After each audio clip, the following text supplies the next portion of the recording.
Hey guys, we're going to read today's passage titled The Tree. And today is week 2, day 1 of our distance learning packet. Anytime that we have the comprehension questions available to us to read and preview before we begin reading, it's always a good chance to stop and read the questions before we read the passage. It helps give us a purpose for our reading, helps us identify maybe some of the answers as we read, and we can make marks in our reading so that it's easier for us to answer the comprehension questions after. All right, so I'm going to go into the questions page first. All right. Ooh, 5 questions today. Friday's was a lot. We had 10 questions on Friday. This 5 questions is feeling nice. Here we go. Number 1. In the beginning of this story, the setting is in a town, in a forest, in a city, in a field. Number 2. Which of the following is not necessarily evidence of the setting? So what that means is which thing does not really help us prove where the setting is? A, tall trees lined the path. B, there was not much sunlight coming through the leafy branches. C, Emma wanted to turn back. Or D, birds were singing in the trees. 3, the passage is best described as a tall tale, a fantasy, nonfiction, or a fable. It's going to be really important for me to remember what all those kinds of writings are, so I know what kind of writing this is, so I know what kind of passage this is. So when we come back to this, we'll talk a little bit about what is a tall tale, what's fantasy, what's nonfiction, and what is a fable. And number 4, at the end of the story, Emma is outside, in a castle, at home, inside a tree. 5, what part of the story tells you that this is fiction? Also, number 5 kind of helps me a little bit with number 3. If number 5 is telling me that what part of the story tells you that this is fiction, I already know before I start reading that in number 3, nonfiction can't even be an answer choice. So I'm going to just take my pen, I'm going to mark that off, because nonfiction is something that's real. And number 5 is asking me, how do I know that this is fiction, which means something that isn't real, it's made up. So I'm going to just automatically cross off nonfiction because I know that's not an option already. And I didn't even read. I just used the other questions to help me prove it. All right, here we go. Let's read our passage, The Tree. Mrs. Wheely is going to zoom in on her passage because it's easier for her to read that way. And it's not letting me zoom. Oh, there we go. Helps if I push the right button. All right, The Tree. Emma walked into the woods. Tall trees lined the path. Birds sang in the tops of the trees. It was dark in the woods. Not much sunlight came through the leafy tree branches. Emma thought about turning back. She walked on. The path ended in front of a very big tree. There was a door in the tree trunk. Emma slowly opened the door. She stepped inside. Emma gasped. She was in a big room. The floor and walls looked like they were made of glass. There was a big crystal in the middle of the room. It glowed with bright light. Tiny balls of light shone in the air. One of the balls of light flew toward Emma.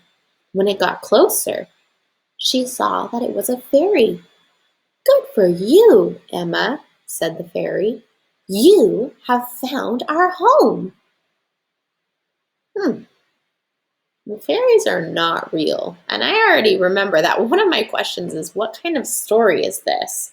Well, I know that fairies aren't real, so there's a chance that this is a fantasy. So let's go ahead and go into our text, into our questions again. In the beginning of this story, the setting is in a town, in a forest, in a city, in a field. I think that B is our best answer choice because it's describing the trees at the very beginning.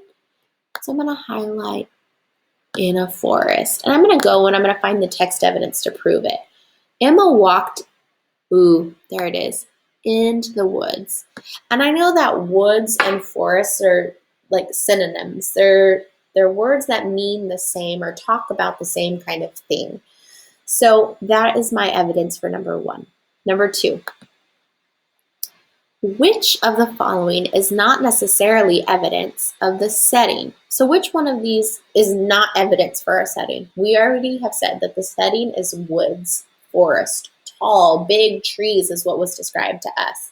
So I want to find something that doesn't support woods or forest. A, tall trees line the path. No, that would describe woods or a forest. B, there was not much sunlight coming through the leafy branches. Well, leafy branches are parts of a tree, so that still is describing the woods and the forest. C, Emma wanted to turn back. That tells me what Emma wants to do. That has nothing to do with the setting. And don't forget that settings are where stories take place. I haven't read D yet, so I can't say that C is a good answer choice, but I'm going to leave it alone. But we have already said that A and B are not good answer choices, so I'm going to just kind of cross them off so my brain knows, like, I'm already done with that. I've already proven that those are talking about the setting so that I can move on and not think back to them. So let's go to D to double check that C is the best answer choice. D, birds were singing in the trees.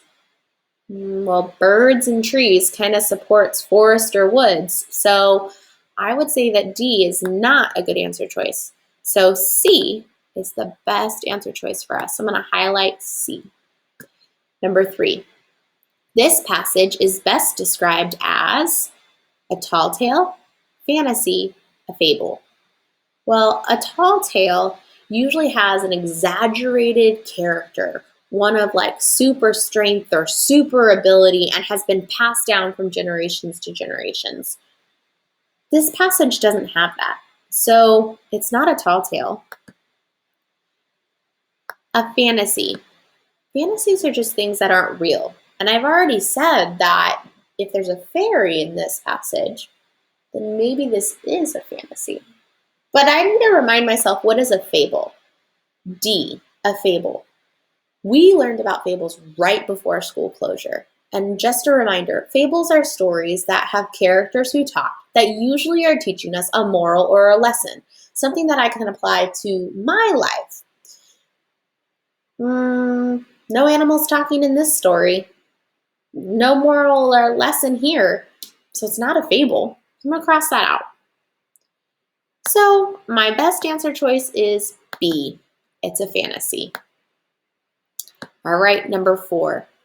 At the end of the story, Emma is outside, B, in a castle, C, at home, or D, inside a tree. Now, if I can't remember, because I've already answered 1 through 3, and I've had to do some other thinking, I would go back into the text and double check. So I'm going to go to the end of the passage, which means I'm going to look at this first paragraph first to see if it lets me know. Tiny balls of light shone in the air. One of the balls of light flew toward Emma. When it got closer, she saw that it was a fairy. Good for you, Emma, said the fairy. You have found our home. Well, where was she? She found their home, but I don't think what I reread really said where she was. So I'm going to go back again. I'm going to read in the paragraph before, because the setting might not have changed from paragraph 2 to paragraph 3, and maybe in paragraph 2, I'm told where she's at. So I'm going to reread paragraph 2. She walked on. The path ended in front of a very big tree. There was a door in the tree trunk. Emma slowly opened the door. She stepped inside. Okay, right here might be my text evidence. There was a tree trunk with a door, and she went inside of it. Emma gasped. She was in a big room. The floor and walls looked like they were made of glass. There was a big crystal in the middle of the room. It glowed with bright light. Yep, there's my text evidence right there. the door and the tree trunk, and she slowly stepped inside. I'm going to go back to the question. She was inside a tree. So our best answer choice is D, inside a tree.